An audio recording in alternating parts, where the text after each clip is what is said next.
नमस्कार, आप देख रहे हैं गॉड लवर। आज हम जानेंगे एक ऐसी सच्चाई जो सुनकर आप हैरान रह जाएंगे।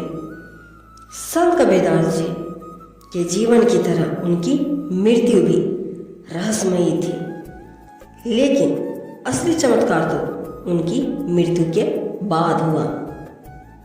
जब कबीर जी ने शरीर त्यागा तो हिंदू और मुस्लिम दोनों समुदाय उनके अंतिम संस्कार को लेकर आपस में भिड़ गए।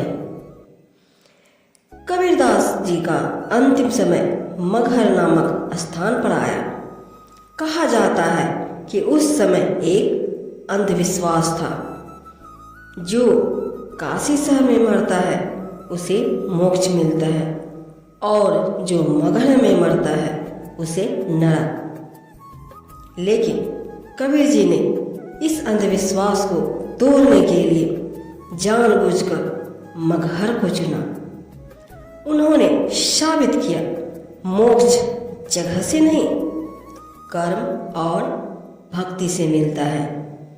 जब कबीर जी ने अपने अंतिम क्षणों में शरीर त्यागा तो उनके अनुयायी और लोग वहां इकट्ठा हो गए। अब विवाद शुरू हुआ।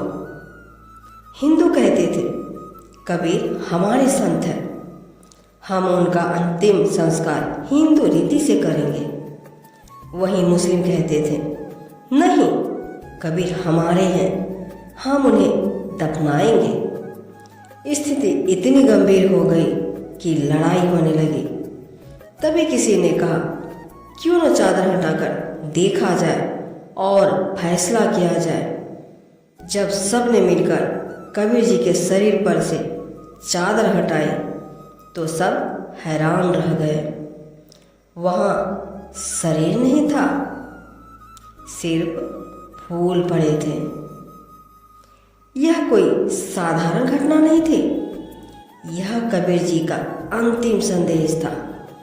उन्होंने जीवन भर यही सिखाया कि धर्म, जाति और पहचान से ऊपर उठो, और मरने के बाद भी उन्होंने वही साबित किया।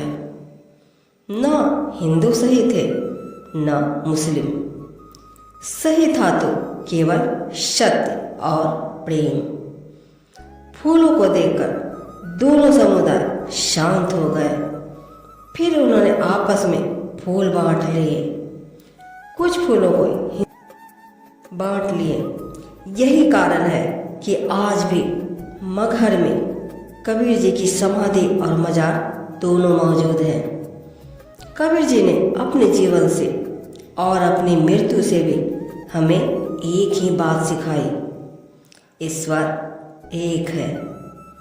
धर्म अलग हो सकते हैं लेकिन सत्य एक ही होता है।